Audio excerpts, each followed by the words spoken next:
만약에 23년도에 소득이 좀 많이 발생하셨던 분들은 24년 11월부터 부과가 크게 될 겁니다. 사실 건강보험료가 되게 아깝잖아요. 어떻게 하면 건강보험료 포탈을 좀 더 줄이실 수 있을지 11월에 그 자료를 바탕으로 한 지역가입자 건강보험료 정산이 이루어지게 되는 것이죠. 이런 경우에는 건강보험에 대한 세부담이 너무 커지기 때문에 건강보험공단 측에 획족증명서를 보내거나 내 현재 소득이 이러하니 사업이 잘 안 되고 있으니 이 부분에 대해서 좀 조정을 해달라 하고 조정 신청을 할 수 있습니다.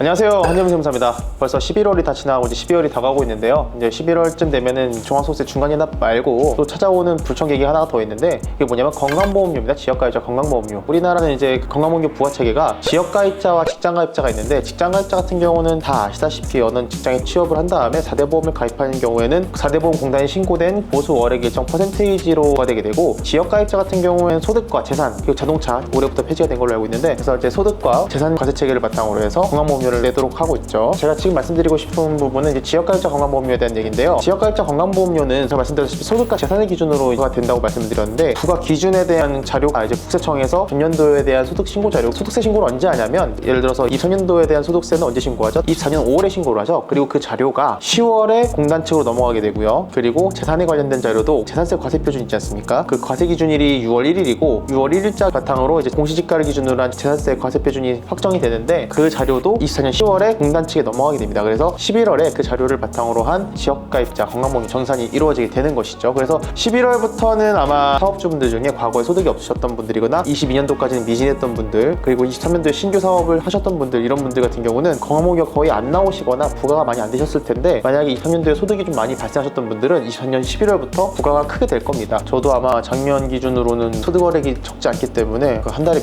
몇백씩 지금 건강보험료 내고 있는데, 사실 건강보험료가 되게 아깝잖아요.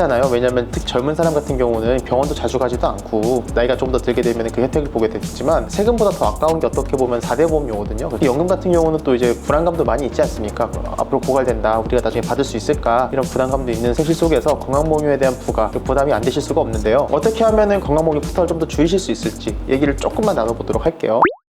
첫 번째, 건강보험료 부과를 낮추기 위한 가장 기본적인 방법은 일단 소득 금액을 낮추셔야 됩니다. 뻔한 내용이죠. 그래서 가장 중요한 거는 이제 건강보험료 부과되는 소득 같은 경우는 기본적으로 근로소득이나 사업소득이 될 텐데, 사업소득 같은 경우는 사업자분들 입장에서 필요경비, 그러니까 비용 처리 관리를 잘 해주셔야 소득이 낮아질 것이고, 그리고 소득이 낮아진 만큼 그 건강보험료도 줄어들게 되니까 당연히 비용 관리가 굉장히 중요하다고 말씀을 드릴 수 있을 것 같고요. 특히 이제 청년 창업 중소기업 세액 감면이라든지 여러 가지 세금 감면을 많이 받으셔가지고 자기는 세금 부담이 많이 없기 때문에 나는 비용 처리 관리 안 할 거야 라고 생각하시는 분들도 결국에는 100% 세금 감면을 받으시더라도 건강보험료 같은 경우는 감면이 적용이 안 되고, 비용 관리가 안 된 상태에서의 그 순이익을 바탕으로 건강보험료가 다음 연도에 부과가 되실 거기 때문에 비용 관리는 감면을 받으시더라도 틈틈이 관리를 해주셔야 된다라는 게 제가 드리고 싶은 말씀입니다. 지금 11월에 한창 가결산을 해서 이제 미팅을 많이 다니는데, 청년 창업 중소기업 세액 감면 100% 감면 때문에 자기는 세금이 안 나온다, 그래서 비용 관리를 안 하시는 분들도 많고, 그리고 매입에 대한 자격증빙을 구비하지 않으신 분도 되게 많은데, 그러다 나중에 내년에 이제 11월에 건강보험료 폭탄이 터지면은 그때부터 이제 난리가 나는 거죠. 아주 큰일 납니다. 그래서 그렇게 큰 코 다치시는 분들 많이 봤으니까, 부담스러울 정도로 많은 금액이 이제 부과되는 경우가 많이 있으시니까, 건강보험료 때문에 골치 아프신 분들 되게 많으시니까, 만약 가능하면은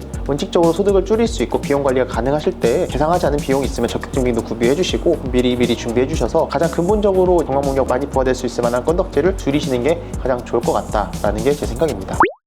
자, 두 번째는 직장가입자 제도를 좀 이용하는 건데요. 사실 임시방편이 될 수 있긴 합니다만, 우리나라에는 건강보험료 부과체계가 직장가입자와 지역가입자가 있는데, 지역가입자는 말 그대로 소득과 재산을 기준으로 하고 있고, 직장가입자 같은 경우에는 4대 보험공단에 신고하는 그 보수 월액, 소득 월액, 보수 총액 이런 것들을 바탕으로 소득만을 기준으로 해서 건강보험료가 부과가 된단 말이에요. 자, 그래서 다시 정리를 하자면, 직장가입자는 소득만 보고, 그리고 지역가입자는 소득과 재산을 같이 본다는 말씀이죠. 자, 근데 내가 만약에 재산이 많고 소득이 없는 사람이에요. 그러면 지역가입자로 가시게 되면 좀 불리하시겠죠. 그런 경우에는 직장가입자 로 가입을 하시면 됩니다. 근데 직장가입자로 급여를 많이 받으실 필요 없겠죠. 적은 보수를 받으면서 직장가입자로 가입을 하시게 되면은 직장가입자 기준으로 4대 보험료가 부과가 되기 때문에 지역가입자 건강보험료보다는 많은 부분을 절감하실 수 있다는 장점이 있고요. 그에 대한 단적인 이유로 좀 법인 전환을 하시는 경우가 있겠죠. 4대 보험에 대한 절감 효과만 기대하고 법인 전환을 하시면은 크게 문제가 되실 수 있으니까, 법인 전환은 물론 다각적인 관점에서 여러 가지를 검토하고 진행을 하셔야겠지만, 일단 건강보험료나 국민연금보험료 같은 4대 보험료의 부담을 줄이는데도 법인 전환이 꽤 유용하게 쓰이기도 합니다. 왜냐면 왜냐면은 법인 전환하게 되면은 저는 이제 지역가입자가 아니라 거기서 근로자로서 법인에 소속된 임직원으로서 급여를 받게 되기 때문에 그 법인 밑에서 신고한 금액에 따라 직장가입자로 가입이 되게 되고, 그 신고한 금액이 만약에 그게 높지 않다면 4대 보험 부과 금액이 적어지게 될 거고, 건강보험료도 재산을 많이 갖고 있는 사람일수록 직장가입자로 가입하게 되면은 소득만 들여다보게 되니까 재산은 검토 안 하니까 그런 부분들에서 약간 좀 이점이 있을 수 있다라는 걸 좀 언급을 드리고 싶습니다. 그리고 알아두셔야 될 거는, 제가 사업을 하는 사업자일지라도 직장가입자에 4대 보험 가입된 근로자가 밑에 있으면은 개인 사업자라도 자기가 고용한 4대 보험 가입 직원 중 가장 보수월에 월급이 큰 사람의 기준으로 본인도 가입 자동으로 되게 됩니다. 그렇기 때문에 경우에 따라 개인 사업자의 경우 그 직원 자기 밑으로 고용하시는 것도 직장가입자로 전환할 수 있는 하나의 방법이 될 수도 있겠죠. 사실 임시방편이라고 말씀드린 이유는 어차피 직장가입자로 가입을 하더라도 만약에 내가 그 외에 타소득이 많게 되면요, 예를 들어서 내가 금융소득이 많아서 이자나 배당이 많이 나온다든지, 아니면은 다른 사업자가 있어가지고 사업자에서 발생하는 사업소득이 많아지면은 그 금액이 일정 금액을 넘어가면은 소득월액보험료라고 해서 건강보험료를 또 중분시키게 됩니다. 때문에 뭐 약간 이미 소득이 많으신 분들은 잠깐 법인 세워가지고 직장가입자로 가입한다고 해서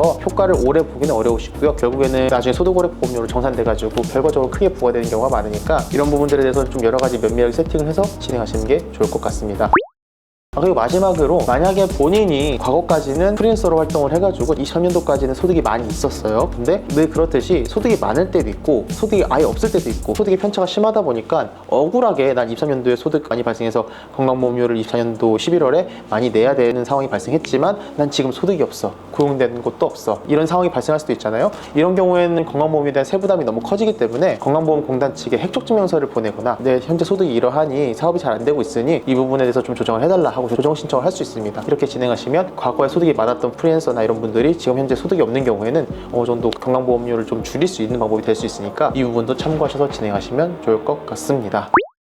지금까지 건강보험료에 대해서 간단히 이야기를 나눠봤는데요. 사실 이제 세무사가 4대 보험을 관리하는 사람은 아니지 않습니까? 사회보험료 같은 경우도 약간 조세 하나로 보이는 경우도 있고 하니까, 그리고 또 저희가 밀접하게 사업주분들의 소득을 관리해드리다 보면은 건강보험료나 국민연금보험료, 고용산재보험료 이런 것들도 좀 신경을 써드려야 되는 부분이 많이 있어가지고 가끔 보면요, 세금 감면제도나 공제제도가 많이 있고 여러 가지 저희가 도와드릴 수 있는 부분이 많이 있지만 사실은 사회보험료 같은 경우는 도와드릴 수 있는 부분이 많이 없습니다. 그러다 보니까 한번 픽스가 되면 사실은 경력 청구를 한다든지 이런 걸로 저희가 이렇게 대응하는 방식으로 해서 좀 줄일 수 있는 방법도 없기 때문에 이 부분에 대해서는 사실 더 까다로워요, 사회보험료가. 그렇기 때문에 미리미리 이 영상 참고하셔가지고 이렇게 될 수도 있겠구나, 저렇게 될 수도 있겠구나, 미리미리 사회보험료에 대한 부담까지도 고려를 하셔가지고 사업자분들이 뭐 직장가입자 직원을 고용할지 여부, 법인 전환할지 혹은 이런 것들을 조금 종합적으로 검토하셔가지고 사업관리 잘 하시는 사업주분들이 되셨으면 좋겠습니다. 진짜 잘하는 세무사들은 건강보험료랑 4대 보험료까지도 고민을 하면서 관리를 해드리니까, 만약에 궁금하시거나 좀 필요하신 것들이 있으시면은 저한테 연락 주시면은 피하면 4대 사회보험료를 최대한 줄일 수 있을지 많은 도움 드릴 수 있도록 노력해보겠습니다. 지금까지 세금공략집의 한재문 세무사였습니다. 감사합니다.